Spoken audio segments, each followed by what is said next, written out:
મિત્રો આજના નવા વિડીયોમાં તમારું હાર્દિક સ્વાગત છે અને પછી વાત કરવાની છે ખેતરમાં જવાનું છે તો હું મારા ભાઈબંધના ઘેર આવ્યો અને જીલ તૈયાર થાય છે અને ઉપરથી પોતાનો વાજર લઈને આવી હું તો જો પાણી એક પડી અને જો આવશે ધાબા ઉપરથી તો આપણે જઈશું અમની અંદર અને જે કામ હોય પતાવી દઈશું. તો મિત્રો અમે ફાઇનલી ખેતરમાં આવી ગયા અને જો પાછળ તમાકુમાં લોકો પીલા ભાગે છે એમના ખેતરવાળા અને અમૂલ મારો ભાઈબંધ જો પાછળ તો જેવો ખોઈ ગયો. તો આપણા નાની ઉંમર હોય તો કામ કરતું રહેવું જો શનિ રવિ રજા હોય તો ખેતરમાં કામ કરવું જેને જેનો વ્યવસાય હોય પોતાના પપ્પાનો એ કામ કરતા રહેવું જોઈએ. અને આવી રીતે જ તમારા માતા પિતાને ટેકો કરો ઘરે, એવું નહીં તો પછી ભણીએ છીએ તો એકલું ભણવાથી જ કામ ચલાવી લેવું. જો અત્યારે પાછળ એરંડા છે અને આ પાછળ બાજુમાં મારો રાયડો છે, ક્યાં ગયો ખબર નહીં પડતી. તો અમે થોડું કામ કરવા આવ્યા છીએ ખેતરમાં, કારણ કે 2-3 દિવસ પછી પાણી વરસે એટલે અમારે કામ કરવું પડશે. તો રખી નેક બેગ નાખી દઈએ તો આપણે પાછળથી હેરાન ન થવું પડે, એ માટે એડવાન્સ પ્લાનિંગ બનાવીને આજ શનિવાર છે તો હનુમાન દાદાની જય હો રાત્રે હનુમાન દાદા સામે કરીએ છીએ. જો હું બતાવી દઉં કે પેલો જો ઊંધો ફાટે, જો એનો કામ જ આખી જિંદગી ઊંધો છે એટલે ચિંતા નહીં. ચલો તો આગળ આપણે કામ બતાવી દઈએ. જો આપણો નાના ખેતરનો રાયડો છે, હજુ તો શેગો હવા બેઠી છે થોડી આ પણ થોડા પહેલાં કરતાં મંદો છે. આ જો વાઘની એન્ટ્રી થાય એટલે કહેવું જ ના પડે. જો આપણે કોઈ અભિમાન નથી, ખેતરમાં પાવર લઈને નીકળી જઈએ, ગામમાં ગમે તે કામ કરી દઈએ, કોઈ ચિંતા નહીં. કામ કરવામાં કોઈ શરમ જ રાખવાની નહીં જીવનમાં. શું કહેવું લે ભાઈ? જે કહેવું કે જલ્દી કે કોમ કરવાની શરમ, ચેક જે કહેવું હોય કોમ કરવાની શરમ. હા તો હમણાં 8-9 વાગે તો ઉઠ્યા, લેટ ઉઠાવા ભાઈ. અરે હું લેટ જ ઉઠું, આ તો કામ હતું એટલે વહેલું ઉઠી ગયો. પણ વરસાદ 2-3 આજુબાજુ ગમે એટલે મહેસાણા વિસ્તારમાં થોડો છોટા પડવાથી જબરજસ્ત ઠંડી પાછી આવી તો બધા ઠરી ગયા. ગમે કોઈ વધારે બહાર નીકળ્યા નહીં. આજ ઠંડી વધારે પડે, એમ ઠંડી ગયેલી પાછી આવી. ઉતરાણ પછી ઠંડી ઓછી થાય, પણ આ તો થોડા છોટા આજુબાજુ પડવાથી પવન ઠંડો ફૂંકાય છે અને ઠંડી જોરદાર પડી. હેલો ભાઈ, થોડી વાર રહીને તમને બતાવું બધું શું કરીએ છીએ. કામ કે लिए મહેનત માગતી है लाला, बैठे रहने से कुछ नहीं होता. ઠંડી હોય ગમે તેવું આવું કામ કરો ને ઠંડી નાહી જ જાય. દોરમ દોર કામ કરીને કામ પતી ગયો, અડધા કલાકે એ નહીં થયું પતી ગયું કામ આપણું. જોઈ લો આપણે એના ખેતરનો રાયડો મોટા ખેતરનો પાકમાં જ આવ્યો છે. હવે 25 દાડા જેવું વારે છે. ડાયરેક્ટ હાર્વેસ્ટર બોલાવીને 21 દાડા ઘેર અડધા કલાકમાં. કંઈ મગજમારી કરવાની જ નહીં. ખેતી થઈ જાય આસાન, ટેકનિકલ સુવિધા તમે વાપરો તો કમ્પ્લીટ આસાન થઈ જાય છે ખેતી. તો ખેતી કરવી જ જોઈએ. આપણા બાપ દાદાનો ધંધો કહેવાય, એ બંધ ના કરાય. જો ભાઈબંધ જો કોમ કરે, કોમ કરતા રહેવું જોઈએ ગમે તેવું નાનું મોટું હોય. બધા એમ અત્યારના છોકરાઓ એમ કહેતા ખેતીમાં કશું જ નહીં, સાચી બધું વાત. પરંતુ આપણા બાપ દાદાનો ધંધો એટલે કે ખેતર સાચવવા તો પડશે કે નહીં, જે આપણા બાપ દાદાએ વસાયેલો હોય એટલે થોડું વાવતા રહેવું જોઈએ. એટલે આપણે શીખવા પણ મળે અને બધું ખબર પડે, જાણકારી પૂરેપૂરી હોવી જોઈએ, જરૂરી છે. તો પછી તમને બતાવું આગળ. પછી છોકરા ચલો છોકરા જોડે થોડી મસ્તી કરીએ તો મજા આવે. ચલો આનંદ આવે થોડું. આટલા રૂપિયા લાયા તો રમકડું 2 રૂપિયાનું 5 રૂપિયાનું.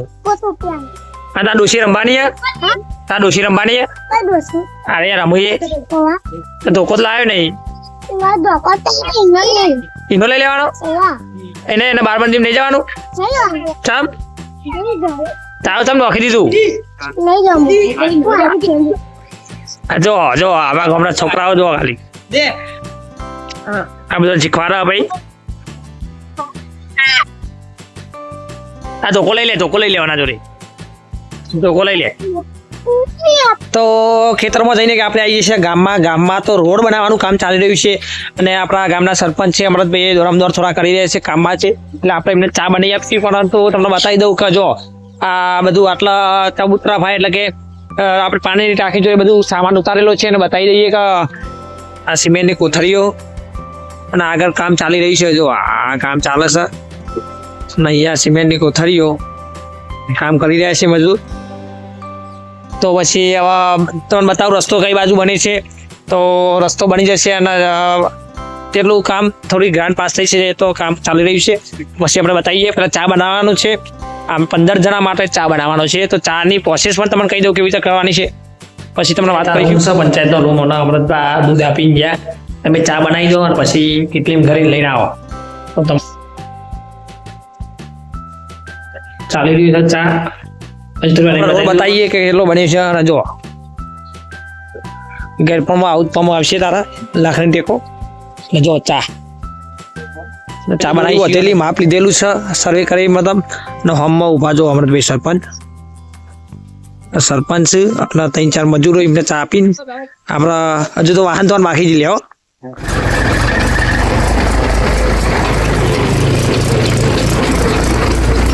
આધુનિક ટેકનોલોજી વધી જાય છે. ટોકરે માલ ઉપાડી લઈ જતા આવા જો ટ્રેક્ટરમાં. અમારા ગામના અંબાજી મંદિરે અમે આવી ગયા છીએ જો. અને કહું તો આ જ્યાં જોવા તને તો જો હું જોઉં લે. હા 1% એનું કોમ જ હા. તો આપણે બતાવી દઉં મંદિર તમે.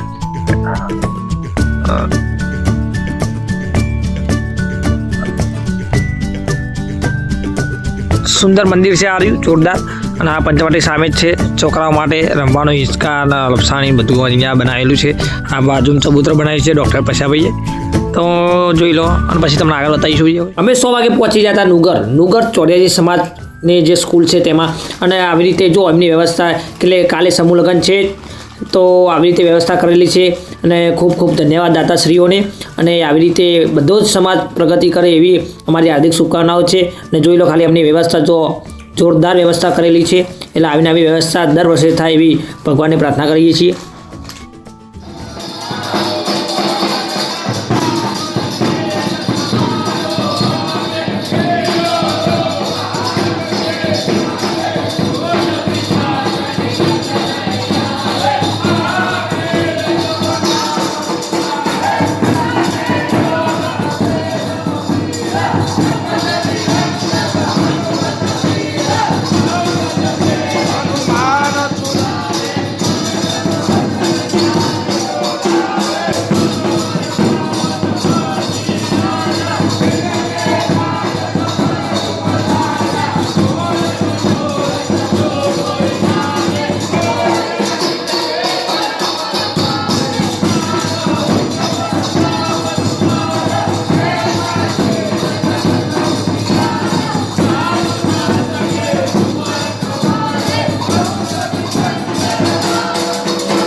આજના વિડીયોમાં આટલું જ. પછી મળીશું એક નવા વિડીયોમાં. તો અમારી યુટ્યુબ ચેનલમાં બન્યા રહો અને ગમે તો લાઈક શેર અને સબસ્ક્રાઇબ કરવાનું ભૂલશો.